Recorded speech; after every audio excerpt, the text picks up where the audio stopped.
आइए अब आपको ले चलते हैं चित्रकूट के बेहद ही रहस्यमय और प्राचीन गुप्त गोदावरी, जो कि एक गुफा है और इस स्थान का भी बेहद महत्व है। ऐसी मान्यता है कि त्रेता युग के समय प्रभु श्री राम और उनके भाई लक्ष्मण इसी गुफा में कुछ देर रुके थे। तब देवतागण भी यहाँ आए थे। यहाँ के महंतों का कहना है कि देवताओं और प्रभु श्री राम के दर्शन के बाद माँ गोदावरी अपने स्थान में वापस चली गई और उन्होंने अपने आप को घूंघट में डाल दिया। भरत मंदिर के महंत बताते हैं कि सतयुग से इस गुफा को प्रभु श्री राम का इंतजार था। त्रेता युग में प्रभु अपने वनवास के दौरान चित्रकूट आए, तब गुप्त गुफाओं में उनका कुछ समय बीता। इस समय प्रभु श्री राम से मिलने देवता का वास हुआ। सभी देवता गोदावरी गुफा के अंदर प्रभु श्री राम से मिलने पहुंच गए। आज भी गुफा के अंदर पत्थर में बने सिंहासन के आकार में शिला कटी हुई है। आज भी यह स्थान गुफा के अंदर मौजूद है। प्रकृति की अनमोल धरोहर गुप्त गोदावरी ऐसा स्थान है जहाँ पर्यटक अपनी शुद्ध बुद्ध खो देता है। प्रकृति की विलक्षण कारीगरी वाली गुफाओं में नक्काशी देखने को मिलती है। यह गुफा सूखी है। यहाँ गोदावरी माँ के साथ ही अन्य देवतागण स्थापित हैं। राजा इंद्र के पुत्र जयंत खटखटा चोर के रूप में आज भी लटके हैं। गर्मियों में गुफा का वातावरण ठंडा रहता है। यहाँ मान्यता है कि प्रभु राम ने कहा था कि जो भी भक्त सच्चे मन से गुफा के अंदर आकर प्रभु राम, लक्ष्मण और सीता का मनन करेगा, उनकी आराधना करेगा, उनकी सभी मनोकामनाएं पूर्ण होंगी। इस कहानी के तथ्य मान्यताओं और प्रचलित किंवदंतियों पर आधारित हैं। हम इसकी पुष्टि नहीं करते, लेकिन अगर आप इस स्थान तक पहुंचना चाहते हैं, घूमना चाहते हैं, तो यह आपके लिए एक अच्छा विकल्प होगा। अगर आप यहाँ पहुँचना चाहते हैं तो आपके मन में विचार होगा कि आप यहाँ तक कैसे पहुँचेंगे। अगर आप सतना के मार्ग से आ रहे हैं तो आप ठीक चल रहे हैं। आप सीधे पहुँचें गोदावरी मोड़ और सीधे वहाँ से गुप्त गोदावरी जाएं और दर्शन करें। अगर आप नेशनल हाईवे के रास्ते लखनऊ या प्रयागराज से आ रहे हैं या बांदा से आ रहे हैं तो आप बेड़ी पुलिया आएँ। बेड़ी पुलिया से आप तकरीबन 25 किलोमीटर दूर गुप्त गोदावरी जाएँ। मध्य प्रदेश के रास्ते आपको जगह जगह पर बोर्ड दिख जाएंगे। अगर आपको किसी तरह की समस्या होती है तो आप हमारे यूट्यूब चैनल पे कमेंट करके हमसे जानकारी ले सकते हैं। चित्रकूट के मध्य प्रदेश में स्थित हनुमान धारा स्थान का बहुत अधिक महत्व है। अगर हम चित्रकूट के लिहाज से बात करें तो यहाँ प्रतिदिन सैकड़ों हजारों की संख्या में लोग आते हैं और हनुमान धारा में भगवान हनुमान के दर्शन करते हैं। पुजारी बताते हैं कि हनुमान जी महाराज ने जब लंका दहन किया था और उन्हें लंका जलाने की तपन पूंछ में लगातार बरकरार रहती थी, उसी की शांति के लिए भगवान राम जिस समय राज्य इत्यादि करके साकेत जाते हैं, उस समय भगवान हनुमान जी महाराज भगवान राम की चरण में सेवारत रहते हैं। इस दौरान एक दिन हनुमान ने भगवान से कहा कि मैं तो जिसके लिए अवतार लिया था वह कार्य मेरा पूरा हो गया, अब मैं बैकुंठ जाना चाहता हूँ। इस पर भगवान ने कहा कि आपको इसी मृत्युलोक में रहना पड़ेगा। उस समय भगवान जी महाराज ने कहा कि भगवान, हमें इस मृत्युलोक में क्यों रहना पड़ेगा, यह हमें बताइए। उस समय भगवान राम ने कहा कि हनुमान, याद करो जिस समय महारानी सीता अशोक वाटिका में पति वियोग के मारे अपने प्राणों का परित्याग कर रही थी, उस समय तुमने उन्हें हमारा संदेश सुनाया, उन्हें हमारी दी हुई मुद्रिका दी, तुमने महारानी सीता के प्राणों की रक्षा की। उसी समय महारानी सीता ने प्रसन्न होकर तुम्हें अजर अमर का आशीर्वाद दिया था। इसलिए हनुमान, तुम जो चाहे वो मांगो। इस पर भक्त हनुमान ने कहा कि भगवान, हमें किसी भी चीज़ की ज़रूरत नहीं। इस पर भगवान ने कहा कि भक्त हनुमान, आप जो चाहें हमसे मांगिए। यदि आप कुछ मांग लोगे तो मैं भी तुम्हारे ऋण से ऋण मुक्त हो जाऊंगा। तब भगवान ने हनुमान जी को अयोध्या से लाकर पर्वतमाला पर स्थान दिया। भगवान ने बाण मारकर धारा का प्रवाह किया। पुजारी ने बताया कि धारा का पता नहीं कि कहाँ से आती है। यही धारा हनुमान धारा के नाम से प्रसिद्ध हुई। यह स्थान पर्वतमाला के मध्य भाग में स्थित है। पहाड़ के सहारे हनुमान जी की एक विशाल मूर्ति के ठीक सिर पर 2 जल के कुंड हैं, जो हमेशा जल से भरे रहते हैं। उनमें से निरंतर पानी बहता रहता है। पहाड़ी के शिखर पर स्थित हनुमान धारा में हनुमान की एक विशाल मूर्ति है। मूर्ति के सामने तालाब में झरने से पानी गिरता है। इस धारा का जल हनुमान जी को स्पर्श करता हुआ बहता है, इसीलिए इसे हनुमान धारा कहते हैं। यहाँ 12 महीने भक्तों का आना जाना लगा रहता है। मौजूदा समय में यहाँ पर रोपवे भी शुरू हो गया है। आप रोपवे के माध्यम से हनुमान धारा का आनंद उठा सकते हैं, भगवान हनुमान से आशीर्वाद ले सकते हैं।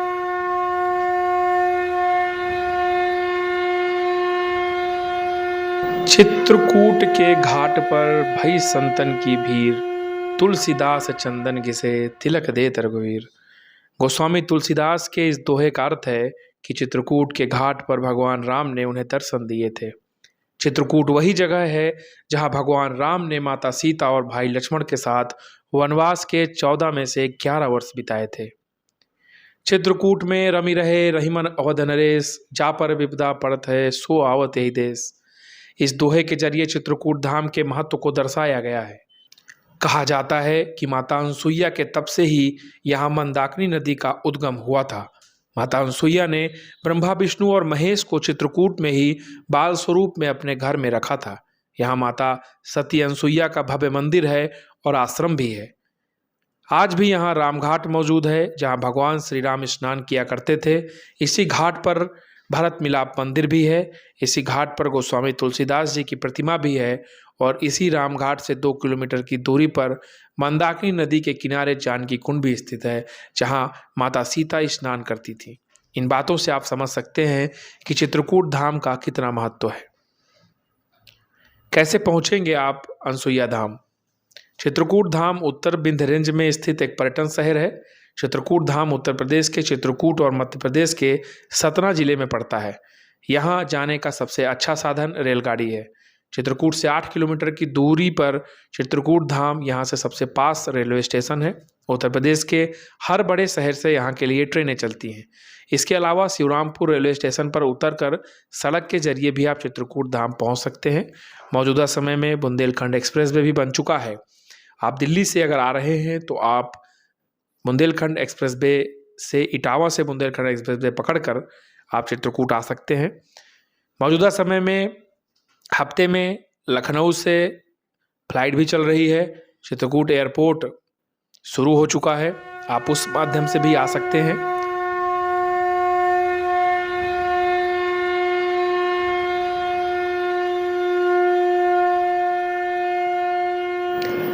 आइए अब आपको ले चलते हैं चित्रकूट के एक महत्वपूर्ण स्थान में जिसे कहा जाता है स्फटिक शिला। सभी ये जानना चाहते हैं कि आखिर स्फटिक शिला से जुड़ा क्या इतिहास है और हम कैसे इस स्थान तक पहुँचे। भगवान राम और माता सीता ने विश्राम किया था इस स्थान पर। माता सीता ने प्रभु श्री राम के साथ ज़्यादातर समय इसी शिला पर व्यतीत किया था, ऐसा कहा जाता है। इस शिला पर माता सीता के चरण चिन्ह अभी भी दर्शन के लिए मिल जाते हैं। श्री राम ने इस शिला पर बैठकर तिनके से धनुष बाण बनाया था, उसके चिन्ह भी आपको दिखाई देंगे। देवताओं के राजा इंद्र का पुत्र जयंत जो कौवे के रूप में यहाँ आया था, उसकी चोंच का चिन्ह भी यहाँ बताया जाता है। अब कहानी क्या है या धार्मिक कथा क्या है, जान लीजिए। चित्रकूट में जहाँ माता सीता ने प्रभु श्री राम के साथ अपने वनवास का सबसे अच्छा समय व्यतीत किया था, स्फटिक शिला यहाँ मौजूद है। इस शिला की कथा में इस प्रश्न का भी उत्तर है कि कौवा पक्षी काना क्यों होता है, उसे एक आँख से कम क्यों दिखाई देता है। एक बार माता सीता चित्रकूट में इस टिकी शिला के ऊपर बैठकर मंदाकिनी नदी के मनोरम दृश्य को निहार रही थी। उसी समय देवताओं के राजा इंद्र का पुत्र जयंत कौवा पक्षी का रूप धारण करके वहां पहुंचा। जयंत इस प्रकार रूप बदलकर मनुष्यों को तंग किया करता था। लोगों को परेशान करने में उसे आनंद आता था। माता सीता को तंग करने के लिए उसने माता के पैर में चोंच मार दी। माता के पैरों से रक्त बहने लगा। यह देखकर प्रभु राम क्रोधित हो गए। उन्होंने स्फटिक शिला पर मौजूद तिनकों से धनुष बाण बनाया और प्रहार कर दिया। प्रभु श्री राम के प्रहार से बचने के लिए जयंत तीनों लोक में भागता रहा, परंतु कहीं भी उसे संरक्षण नहीं मिला। अंत में उसे अपनी भूल का प्रायश्चित हुआ और वापस माता सीता के चरणों में दंडवत करके क्षमा याचना करने लगा। माता सीता ने पुत्र जयंत को क्षमा कर दिया, परंतु प्रभु श्री राम का प्रहार खाली नहीं जाता था। इसलिए कौवा पक्षी के रूप में आए जयंत की आंख में प्रतीकात्मक प्रहार हुआ। तभी से कौवा पक्षी को एक आंख से कम दिखाई देता है। अब इस स्थान तक अगर आप पहुंचना चाहते हैं तो यह स्थान मध्य प्रदेश में स्थित है। मध्य प्रदेश के चित्रकूट वाले भाग में यह स्थान है। आप अगर अपने साधन से आ रहे हैं तो सतना के रास्ते आपको यह स्थान बहुत आसानी से मिल जाएगा और आप इस स्थान तक पहुंच सकते हैं। गूगल में भी आप लोकेशन लेकर इस स्थान तक जा सकते हैं। और अगर आप ट्रेन से आ रहे हैं तो आप नज़दीकी आपके 3 स्टेशन पड़ेंगे, सतना स्टेशन, मानीपुर जंक्शन और चित्रकूट धाम कर भी। अगर आप हवाई मार्ग से चित्रकूट पहुंचना चाहते हैं और स्फटिक शिला तक जाना चाहते हैं तो आपको चित्रकूट एयरपोर्ट का भी लाभ मिल सकता है। फिलहाल ये सेवा लखनऊ से चल रही है और ये हफ्ते में चलती है। पास में प्रयागराज एयरपोर्ट है और इसके साथ साथ खजुराहो एयरपोर्ट है और बनारस एयरपोर्ट। तीनों के रास्ते आप चित्रकूट तक पहुंच सकते हैं और इस स्थान तक जाकर यहाँ के अद्भुत मनोरम दृश्य का आनंद ले सकते हैं।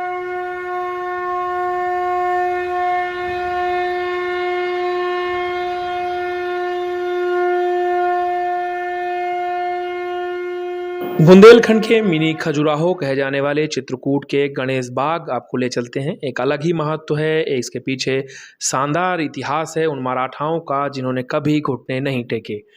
गणेश बाग में अत्यंत महत्वपूर्ण स्थापत्य कला है। यहाँ के मंदिर, यहाँ का जलाशय, जिसे देखकर आप ये महसूस करेंगे कि वाकई में प्रकृति में इससे अच्छा उपहार किसी को नहीं दिया जा सकता।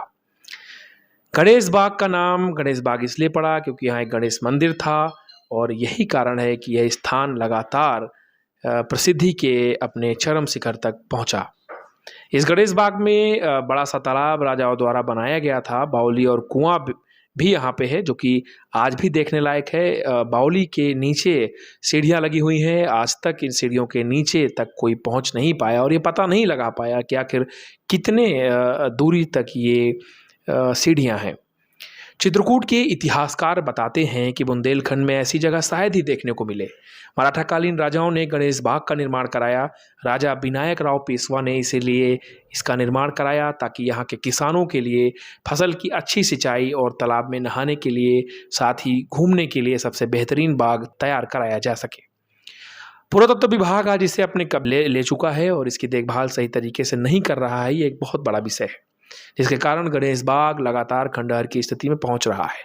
लेकिन यह स्थान इतना महत्वपूर्ण है, यहाँ इस मंदिर पर बनी जो नक्काशी है और स्थापत्य कला है वह बेहद मनोरम और कहें तो आप आंख फाड़ कर देखते रह जाएंगे, ऐसी यहाँ पे स्थापत्य कला है। और आप अगर यहाँ आना चाहते हैं तो जिला मुख्यालय में स्थित इस स्थान तक पहुंचने के लिए आपको कलेक्ट्रेट रोड जाना पड़ेगा। जिला मुख्यालय के बस स्टैंड या रेलवे स्टेशन से तकरीबन 2 से 3 किलोमीटर दूर कलेक्ट्रेट रोड में स्थित यह स्थान आप जरूर जाएं। अगर आप चित्रकूट आते हैं तो आप गणेश बाग जाना मत भूलें, क्योंकि यह चित्रकूट ही नहीं पूरे भारत में खास माना जाता है क्योंकि पर्यटक यहाँ लगातार आते हैं और सरकार भी अब चाहती है कि इस स्थान का ज़्यादा से ज़्यादा विकास किया जाए।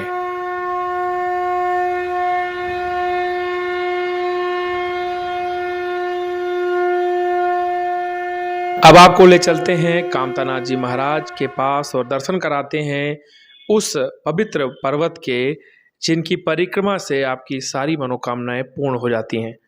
भगवान राम ने अपने वनवास के दौरान लगभग 11 वर्ष मंदाकिनी नदी के किनारे स्थित चित्रकूट में गुजारे। इस दौरान उनके साथ अनेक साधु संतों ने चित्रकूट को ही अपनी साधना स्थली बना लिया। यही कारण है कि चित्रकूट एक प्रमुख तीर्थ स्थल माना जाता है, विशेषकर भगवान राम से जुड़े हुए तीर्थ स्थानों में। हालांकि चित्रकूट सबसे अधिक अपने उस विशेष मंदिर के लिए प्रसिद्ध है जहां भगवान राम के ही स्वरूप कामतानाथ विराजमान है,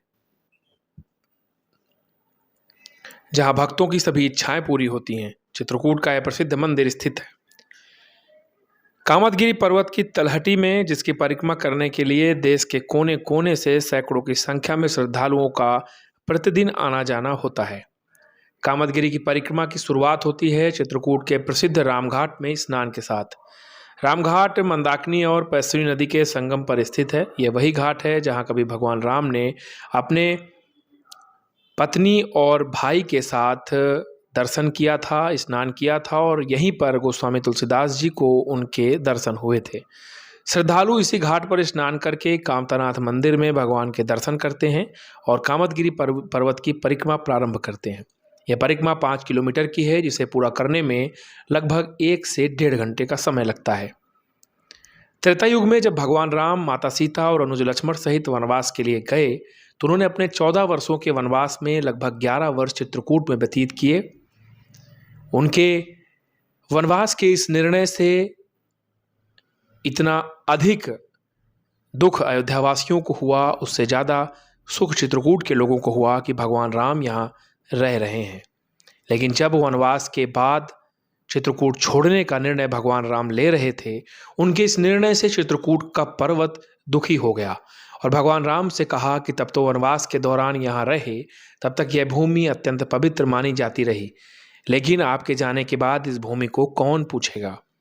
इस पर भगवान राम ने पर्वत को वरदान दिया और कहा कि अब आप कामद हो जाएंगे, जो भी आपकी परिक्रमा करेगा उसकी सारी मनोकामनाएं पूरी हो जाएंगी, हमारी कृपा भी उस पर बनी रहेगी।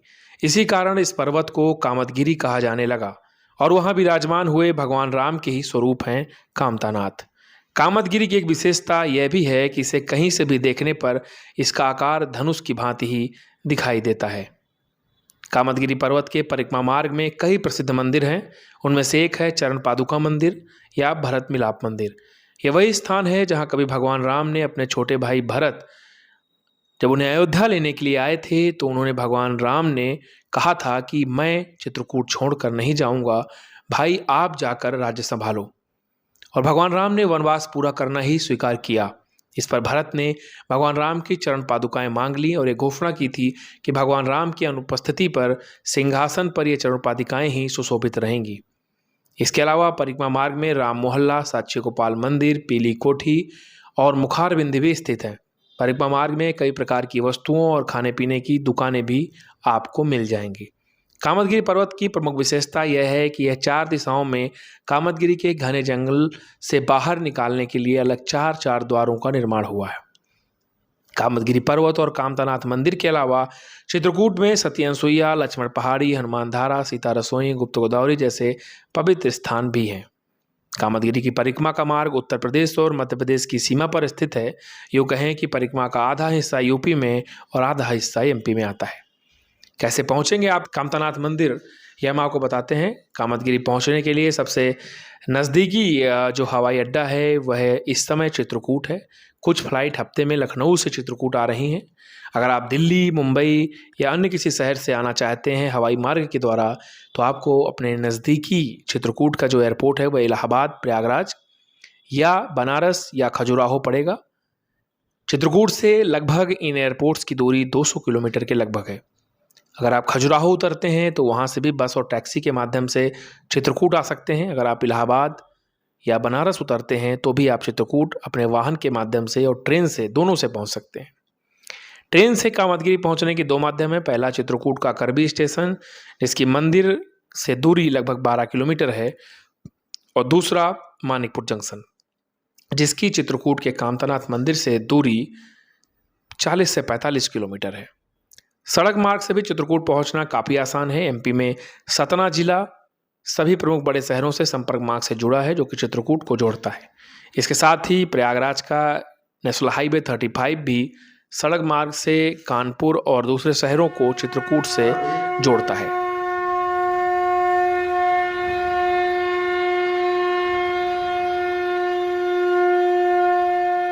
आइए अब आपको ले चलते हैं धर्मनगरी चित्रकूट के हृदय स्थल कहे जाने वाले अद्भुत और रमणीय रामघाट। रामघाट में सायकाल में होने वाली अविस्मरणीय मंदाकिनी नदी की आरती लगातार हो रही है। इसके दर्शन मात्र से सारे दुख दर्द दूर हो जाते हैं, मन को अत्यंत शीतलता प्रदान होती है। मंदाकिनी नदी में जलती हुई सजी नावें, ऐसा प्रतीत होता है मानो कोई श्रृंगार करके प्रकृति को जागृत कर रहा हो।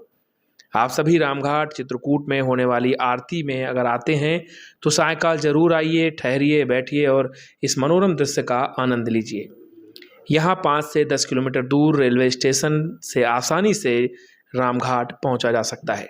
चित्रकूट में अन्य भी कई जगहें हैं, लेकिन रामघाट जहाँ पर गोस्वामी तुलसीदास जी को भगवान राम के दर्शन हुए थे और यहीं पे लिखा गया था कि चित्रकूट के घाट में भई संतन की भीड़, तुलसीदास चंदन के सत तिलक दे रघुबीर। और शायद यही कारण है कि राम जी के स्नान करने के कारण इसे रामघाट कहा गया। यहीं किनारे भगवान शिव का भी विशाल मंदिर है जिन्हें महाराजाधिराज कहा जाता है। सोमवार को इस स्थान पर अत्यंत भीड़ लगती है। अगर आप आते हैं तो शिव जी के मंदिर के दर्शन जरूर करें। इन्हें मत गजेंद्र नाथ स्वामी महाराज कहा जाता है।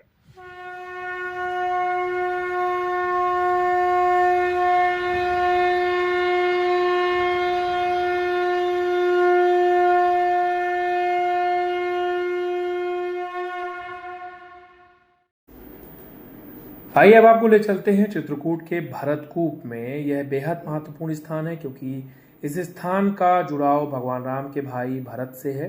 आपको बताते हैं कि यह स्थान कहाँ है। जिला मुख्यालय से लगभग 18 से 20 किलोमीटर दूर एक छोटा सा कस्बा है भरतकूप के नाम से। यहीं से कुछ दूरी पर भरतकूप का मंदिर है। इस कस्बे में कई ऐसे धार्मिक और पौराणिक स्थान हैं जहाँ पर लोग आकर दर्शन करते हैं। भगवान राम से जुड़े ऐसे कई स्थान यहाँ पे हैं जो आज भी देखे जा सकते हैं। यहाँ पर बड़े मेले भी लगते हैं जो लगातार कई दशकों से चले आ रहे हैं। तो दुनिया में कूप अनेकों हैं पर भरत कूप समकूप नहीं, ये भी यहाँ कहा जाता है। और श्री राम के राज्याभिषेक के लिए भाई भरत सभी तीर्थों का जल लेकर प्रभु राम का राज्याभिषेक करने आए थे। जब प्रभु ने राज्याभिषेक से इनकार कर दिया तब ऋषियों की आज्ञा पर यह जल कुएं में छोड़ दिया गया, जिसका नाम भरतकूप है। इसी के नाम पर कस्बे का नाम भी भरतकूप हो गया। वर्ष में लाखों लोग भरतकूप में स्नान करने और जल दान करने आते हैं। मानता यह भी है कि अगर आप किसी भी तीर्थाटन से आते हैं और अपने भरतकूप का जल नहीं पिया तो आपका तीर्थाटन किसी भी तरीके से सफल नहीं होता है। फिलहाल इस स्थान तक अगर आप पहुंचना चाहते हैं, आप प्रयागराज से आ रहे हैं या बांदा से आ रहे हैं, तो आप नेशनल हाईवे 35 से भरतकूप में इंटर करेंगे और भरतकूप से आप कुछ ही दूरी पर इस स्थान तक जा सकते हैं। बोर्ड लगा हुआ है और यहाँ पहुँचने के संपर्क मार्ग के अलावा ट्रेन के भी रास्ते हैं। इसके साथ साथ हवाई मार्गों का भी उपयोग कर सकते हैं। आप डिस्क्रिप्शन में देख लीजिए, सारी जो जानकारी है वो ऐड ऑन है।